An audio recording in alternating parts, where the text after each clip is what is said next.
Hello everyone and welcome back to TowerGate. It is TowerGate day number 679. 679. Wednesday, January the 30th, 2019. Thank you so much for tuning in. Well, of course, it is Wednesday. That's the day that I take out the trash and have myself some pasta. Now, as cold as it is, I'm pretty sure that whatever I put out there is going to be frozen hard as a rock by the morning. So I wouldn't want to be the guy. In fact, I think they actually are canceling trash pickup for tomorrow. I heard. I don't know if it's in my neighborhood, but I know they are canceling trash pickup in some neighborhoods. So, from the cold, never seen that done before that I can remember. Anyway, so we have this email that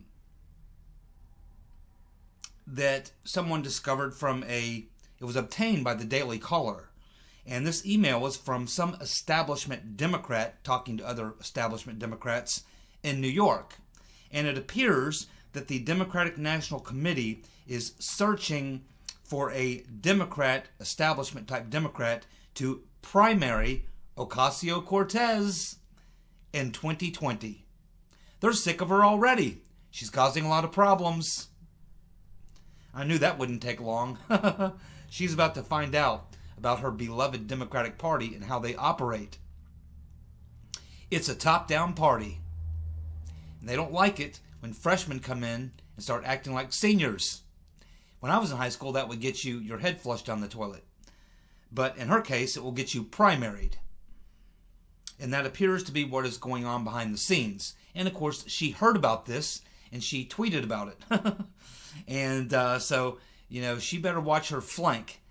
She better be looking out for her six because, you know, the party that she belongs to, I don't think she really understands how they play. But in the next 2 years, she is going to learn an awful lot.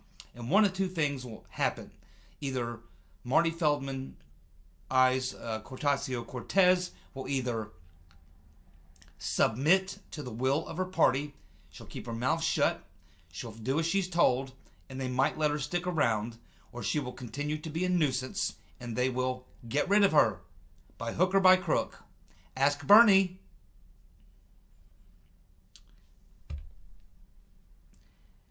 Steve Scalise is saying that he is now at conversations with over 60 Democrats in the House who are now stating that they would support funding for a border wall. So we've been seeing this cracking in the dam here now for about 2 or 3 weeks.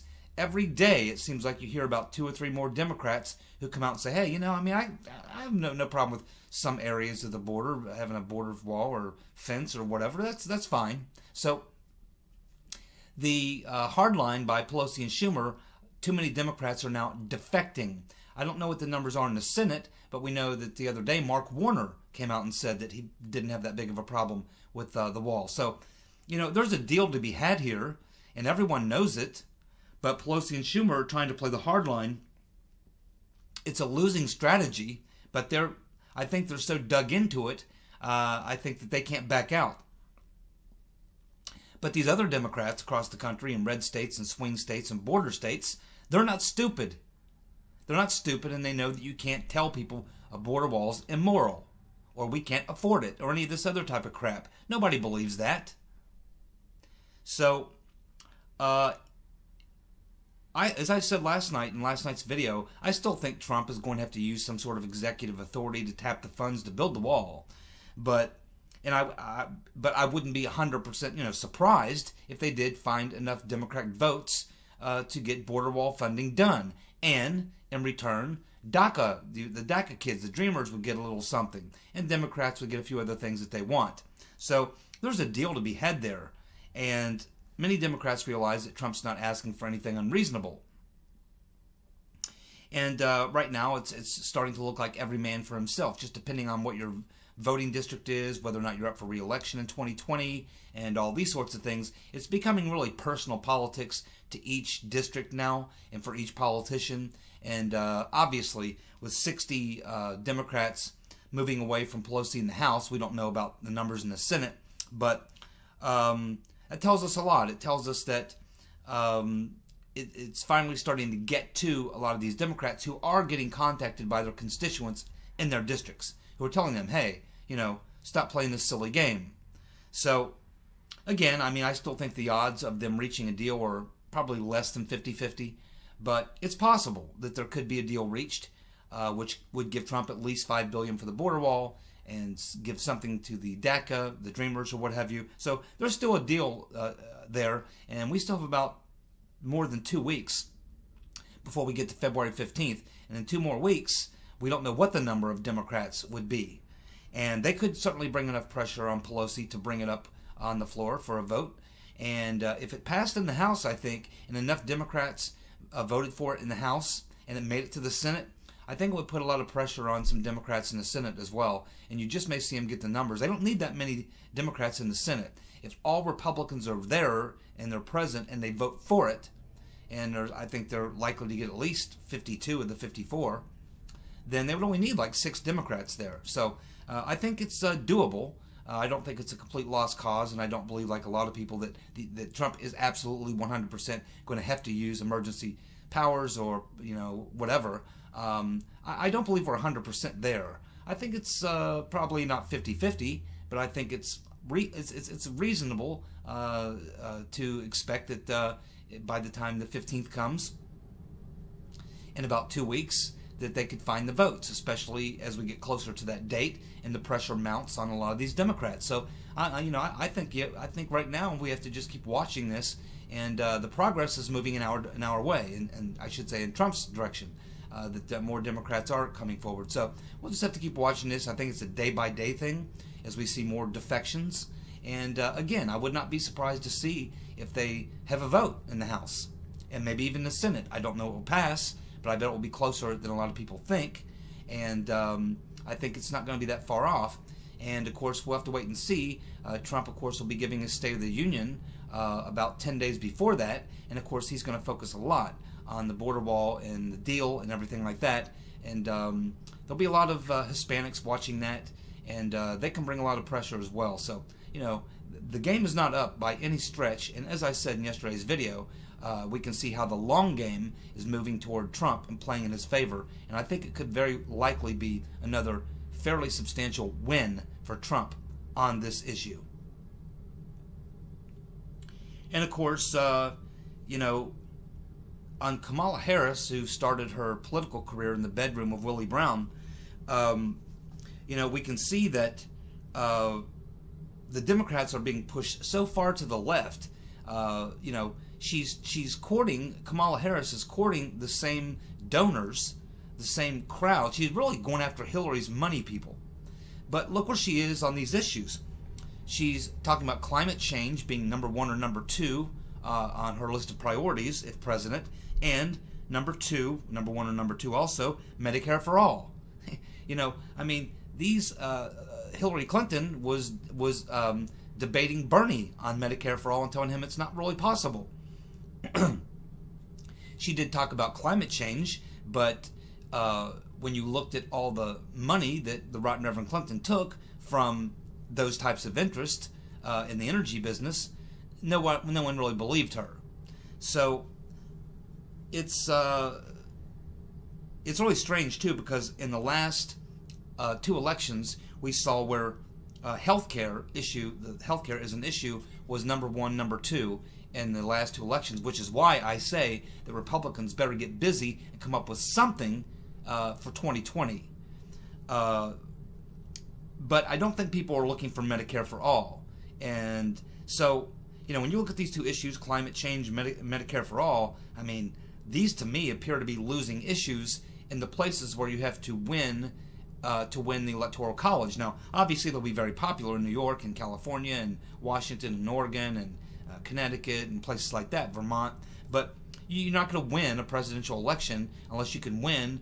You got to pick off at least like Ohio or Indiana. You got to pick off. You need Florida or Michigan. You got to get Iowa, or you got to get a Missouri or something. You have to, even down in the Southwest, you have to be able to pick up, maybe New Mexico. Democrats cannot, in my opinion, win in the Electoral College a national election if their 2 top issues are climate change and Medicare for all. And I don't believe that that's what Kamala Harris will run on if she becomes a nominee and runs in the general. These are just to win her the nomination. And once she wins the nomination, she will tone down both of these issues a lot. I don't think she's a viable candidate that much anyway. I think once you put a lot of other people around her who are a little bit better, on their feet than she is, because she's fairly gaffe prone, unless what she's saying is something that's been thought out, written out, polls tested and things and such. She's not very good on the fly. And that's what the Democrats need to beat Trump. They need someone who's good on the fly, because he's great on the fly. He doesn't even study or do polls. He just comes out and talks to people and, gives you principled responses on the questions. And he's not afraid to attack and counterattack. So I just don't think that the matchup is very good with Kamala Harris and Trump. And I think when the Democratic field, as more and more of them come into it, I think that they're all going to be fighting for these same two positions on climate change and Medicare for all, and they're all going to be having to say this because that's where the party has pushed them so far to the left. And while it may create a feeding frenzy in the primary for the Democrats, it will sink their ship in a national election. And that's why, again, I think that Trump, assuming they don't destroy Trump and take him down in a coup, if he survives the coup, then I think that it won't be a Democrat that will defeat him in 2020. It will be a coup that would defeat him in 2020. So we have another one of these anonymous messages, but this one people are giving a little more credibility to, and this is coming from someone who claims to be close to Ruth Buzzi Ginsburg. Now, this is the same thing that she's saying as what we've heard in the last 2 or 3 weeks, that Ruth Buzzi Ginsburg is in a medically induced coma at an undisclosed location, and that she is deathly ill with pneumonia. So this is nothing too much different. It's just that some people are giving the source more credibility. But we still don't know who the source is, and I don't know who this is, and I don't know if it has a lot of credibility or not. And I don't so much look at this to try to evaluate the situation. I just look at the reality. And the reality is, since she fell down and broke those ribs, we haven't seen hide nor hair of her. And we know that she's been canceling appearances weeks and weeks and weeks, 6, 7 weeks into the future.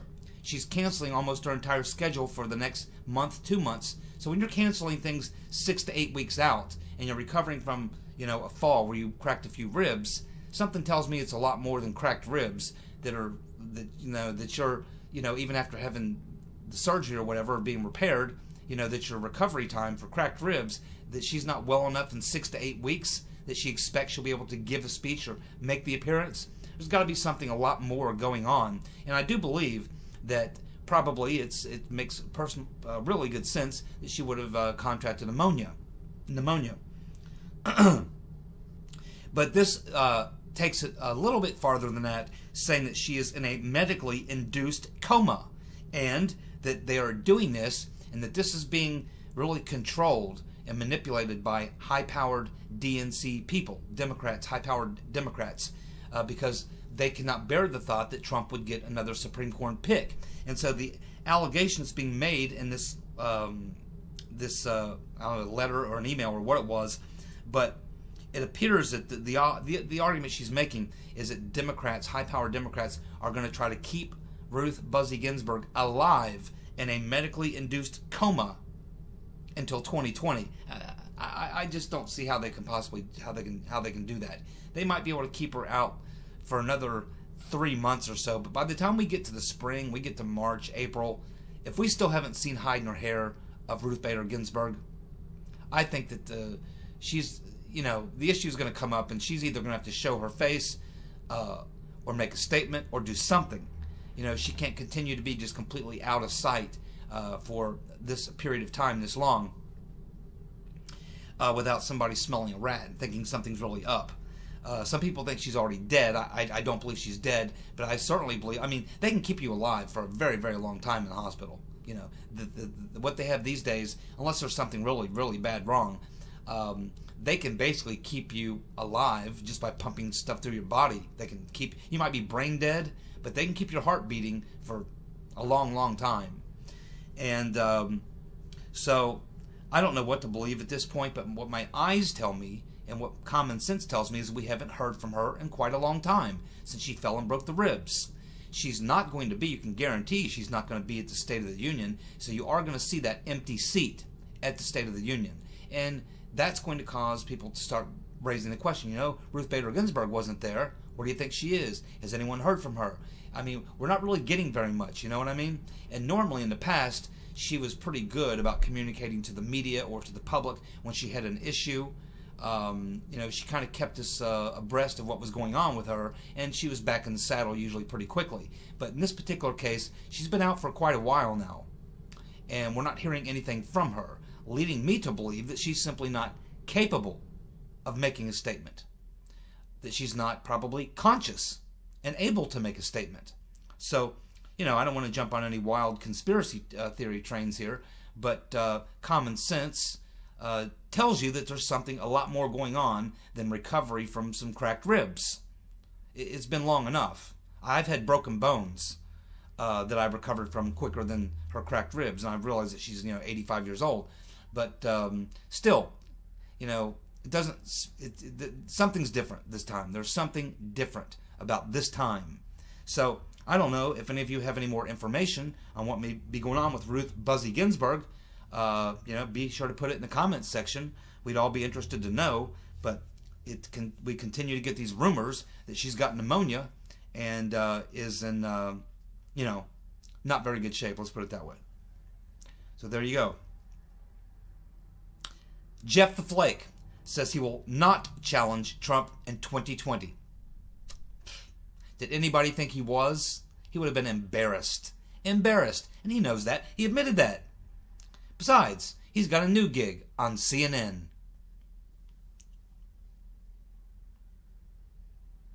We have Roger Stone telling Fox News today, or yesterday, that Mueller thinks he will remove Trump and Pence from office and replace them with Pelosi, who will then have Hillary as her vice president. I don't know, Roger. You know, I don't know, Roger, about that. You know, you had me the first couple parts, okay. Mueller is trying to remove Trump. Pence, I don't know. Definitely Trump. Pence, I'm not sure. I don't know. I don't think so. As far as Pelosi, how she would squeeze into Speaker, I just don't see any of this happening. I mean, it's... I just don't, you know, I'm not buying into this. He probably believes this, but I don't think so. And there's no love between Hillary and Pelosi. And there's no way that Hillary would play second fiddle to Pelosi as a VP. No way. Hillary wouldn't accept a VP to Pelosi. No, she wouldn't do it. Well, it appears that Hillary's goons are already on Commie Bernie. And he hasn't even officially announced that he's going to run in 2020. But just the fact that some people around his campaign from last time, who I guess he's bringing back some of these people, are out there talking in the media saying that yesterday we, of course, reported that his people around him are saying, yeah, Bernie is going to run. He is going to be announcing here shortly that he's going to be running. So just that was enough for the rotten Reverend Clinton to send out her goons. Because remember, she's going to clear the field if she can. Watch out, Kamala. She's coming for you. I wonder what that little story about starting your political career in Willie what's-his-name's bedroom, I wonder where that came from. How long do you think people in the Democratic Party have known that? They've known it for a long time. So now we get this, after hearing this story that Bernie is going to run, we get this video of a shirtless Bernie Sanders from 1988. He's in the USSR. He's drunker than a monkey, and he's singing along with a big crowd of communists in the Soviet Union in 1988. So a drunk, shirtless Bernie Sanders singing with the commies in the USSR in 1988 is now a video you can watch. Where do you think they dug that one up? Probably something they had from the Hillary campaign in 2016 that they just didn't use. I'm telling you, Hillary is clearing the field. The rotten reverend. Trust me on this. Then we get Angela Merkel making another statement saying that they must stand up to populism and nationalism. I mean, this woman's clueless. She's clueless. She's out the door. Macron isn't far behind her. We can see. I mean, it's it's kind of like saying that that you need to patch up the holes in the boat as your head's about to go under. Your boat's already under. The only thing above water is your head, and it's about to go underwater. And then you decide, hey, maybe we should patch the holes in the boat. No, it's way beyond. I mean, the populist nationalist uprising movement started after Greece's financial problems and their fight with the EU. That's what really sort of kick-started this whole populist nationalist movement. And it's been building for 7-8 years. Then, of course, you have the Brexit vote. Trump wins. You see populist nationalists winning all over the world, not just in Europe, not just in the United States. We can see it with this president down in Brazil. We can see this happening all over. Happened in the Netherlands. We saw this a recent election in Sweden showing the exact same thing. So this thing cannot be stopped. It's going to run its course. 15 to 20 years is what you're going to see. It's been going on for 8-9 years. It's got at least another 10 years that it's going to before it runs its course. And I think that this is something she was commenting on, a follow-up to an article that was just recently published in Europe by 30 academics, basically in a panicked 800-page diatribe that they went into, trying to tell people in Europe not to go for the populist nationalist thing that's going on, and that they're talking about all the horrible things are going to happen, trying to compare it to the 1930s. We know what that means, and all that sort of stuff. I mean, these people are way late. I mean, this train has already left the station, and it's full speed ahead. It's going to run its course. There's nothing that Merkel and any of these other people can do. It's over now, and it's happening very quickly now. And as I've been saying, and many other people have been saying, who've been watching what's going on in Europe, I think the European elections could be very devastating to the EU, because I'm convinced that in these upcoming EU elections, you're going to see more populist, nationalist type people, MPs, sent to the EU, winning elections, going to the EU, who are opposed largely to a lot of the EU's policies, particularly the immigration, the single currency, trade issues, a lot of problems. So I think that these Angela Merkel and Macron and these highfalutin European socialist elitists, I think that they're terrified because they know what's coming in the European elections for the MPs who will be elected in this year. And I think that they see a wave of nationalist populist candidates winning in the EU. And Nigel Farage, he's about to have a lot of company. Let's put it that way. So yeah, a lot of us are in this horrible cold snap right now. I mean, where I live in southern Ohio, the next 2 days, I think tomorrow morning is supposed to be like -5, wind chill of 35 to 45. Thursday, even a little colder, -7, -8, with the wind chills in the -40s. It's going to be 2 really cold days, and then we got a big warm up coming. So who knows? We're all going to be sick, I guess. I don't know, but yeah, man. So I feel your pain, folks. If you live in the Midwest, particularly, especially in the Northeast. Although in the Northeast, I mean, I think they're probably used to it, right?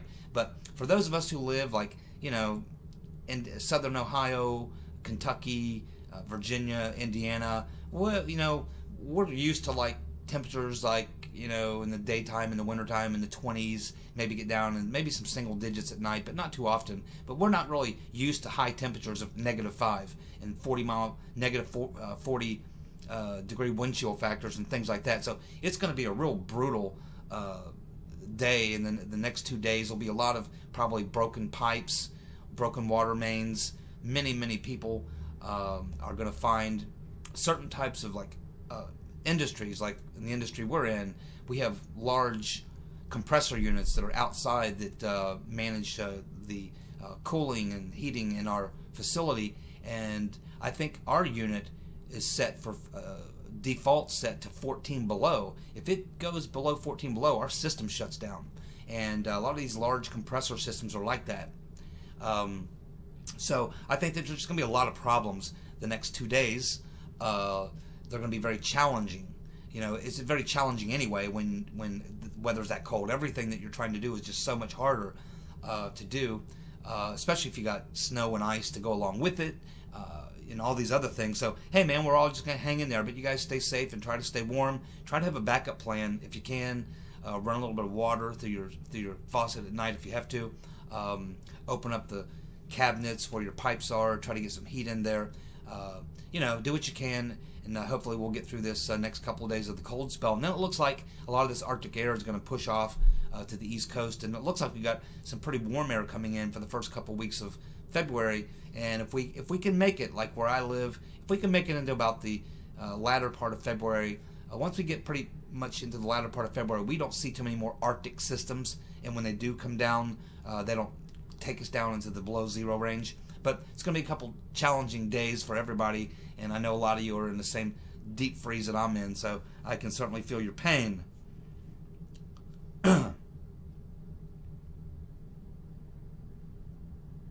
In fact, it's actually going to be colder here tomorrow than it is in Antarctica. That's cold. So a little bit of some Nellie Orr testimony, not much, just a little bit of Nellie Orr testimony was leaked, and there's nothing real major here other than she confirms that on that little breakfast meeting that they had with Christopher Steele, her and her husband Ruth met with Steele on September the 30th, and in that conversation Steele was pushing dossier type information and telling them that he thought that the Russians had some dirt on Trump or material on Trump or blackmail or whatever, and that's basically in her statement. But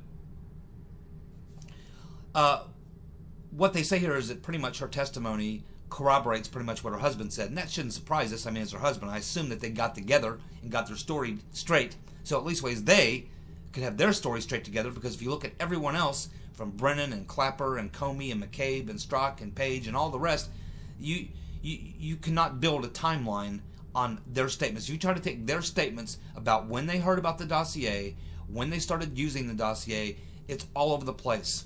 They keep trying to tell us that this all happened in October. That this all happened in October. They got all this information, and it all happened in October. And then, of course, they have to try to tell us that as far as the FISA warrant on Carter Page and all that stuff. But one thing we got out of Bruce Orr, and Nellie Orr confirms it, is that they were actually meeting with Christopher Steele, or at least Bruce Orr was meeting with Christopher Steele back in July of 2016. Nellie was working for Confusion GPS, compiling opposition research on Trump in April of 2016. When you cannot take all these people's statements and try to fit them into any timeline. It's all over the place. They keep trying to give information that they're trying to put the timeline for all this stuff happening in October, because that's how they're trying to justify the FISA warrant on Carter Page and all the other activities. But we see more and more and more evidence that these things all began much earlier. As I've said, I believe they started happening the day Trump became obvious that he was going to be the Republican nominee. This is when a lot of this stuff was happening in London with Papadopoulos and Carter Page. Michael Flynn goes back before that. But as far as the Carter Page stuff is the stuff they're worried about, because that's what the FISA warrant was. So they have to try as much as possible to try to make everything fit a timeline that would accommodate the Carter Page FISA warrant. Problem is, Bruce and Nellie Orr, their testimony blows all of that up. Bruce and Nellie Orr put Bruce Orr feeding information to the FBI 2 months before that. More than 2 months before that. If Mr. Barr investigates this, he's going to find a lot of people lied to Congress. And now that we see what happens to you when you lie to Congress, many people being indicted, Roger Stone and others, we'll see if they're held to the same standard. It's going to be very difficult for Barr to, as more of this information comes out and it becomes in the public record, it's not like he can hide it because it's secret. It's all going to be in the public record. And once this is all in the public record, you know, you've got too many good reporters out there like Lee Smith and various other people who are going to be reporting on this. It's going to be in the press. The statements have been made to Congress and publicly on TV, on radio, and text and tweets. You know, and when you see all the problems with the timeline, it'll be obvious that they were lying. They were lying, and Barr is not going to be able to save their butt. And now that the precedent has been set by Uncle Bob the Executioner, I mean, people have been lying to Congress forever, right? But all of a sudden, it's a big problem if you lie to Congress now. But we have all these lies that were told to Congress by Clapper, Brennan, Comey, Yates, Strzok, Page, the whole 9 yards, all of them. And this is going to become obvious to Barr. It's going to become public information, and we'll see if Barr prosecutes these individuals for lying to Congress, the same way that other people around Trump are being dragged into court and indicted for lying to Congress, something that was not a big problem before. Now all of a sudden it's a problem. We'll see if it continues to be a problem, and it's going to be hard for Barr to have all this information out there and then not indict when all these other people have been, because that would be an unequal measure of justice. And didn't he just sit there and tell us in the hearings that that's the most important thing to him, is equal justice under the law? It's going to be hard. It's going to be a lot of pressure on him. And I'm going to help bring it, right along with many of you. So there was a very interesting interview this morning with Christy with Brian Kilmeade, the chicken hawk neocon. And, you know, we've heard this allegations from Papadopoulos that he believes, and he told Congress that he believed that this individual, that there was an individual who was a spy inside the Trump campaign, a mole, a spy, someone placed inside the Trump campaign who was, you know, feeding information and part of the setup and the frame up and all that. Someone working from the inside. Now, Papadopoulos says Congress knows who this is because he named them, but it's not been made public yet through any official documents or 2 or 3 corroborating witnesses. So Paul Sperry and Lee Smith, people like that, they're hesitant to mention the person's name, even though they know the name. Now, many of us have also heard who that person's name is, and I've talked about it several times. We believe it's Mike Rogers. Not Mike Rogers, the former NSA director. Mike Rogers, this Republican congressman who was head of the House Intelligence Committee prior to Nunes. And we know he's an anti-Trumper, and he's connected to the deep state, the intelligence community, the military-industrial complex. He's a neocon, the whole 9 yards. But we never really knew who it was who put Mike Rogers in. And we've been asking a lot of questions about who was it that told Trump to put all these people around him. We don't like the people that were placed around him, H.R. McMaster and various other people like that. Well, this morning, as I was listening to Christy talking to Brian Kilmeade, Christy was talking about all the various people that he had been tapped to find the people to put in Trump's campaign. And he's going through this list of names. Now, some of them ended up being in Trump's administration. A lot of these people we don't like. And some that did not end up in his administration.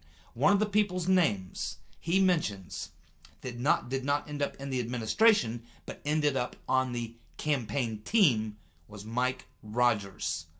Mike Rogers was recommended to the Trump campaign team by Christy, along with McMaster and quite a few other neocons. In fact, 2 or 3 of the people that Christy mentioned, even Kilmeade said, "What are you talking about? Those guys hate Trump." And Christy's like, "Oh yeah, well, you know, yeah, but I think that we could have worked these things out. I think these things have been worked out." So here we find out that now it appears that a person who had a lot to do with a lot of the bad actors who were put around Trump, and probably the guy who put the mole if the mole is Mike Rogers, who put him in the Trump campaign, was Crispy, who's got a new book out, a tell-all book. Thanks so much for tuning in. I'll be back tomorrow with some more TowerGate. Thanks so much. See you guys. Bye.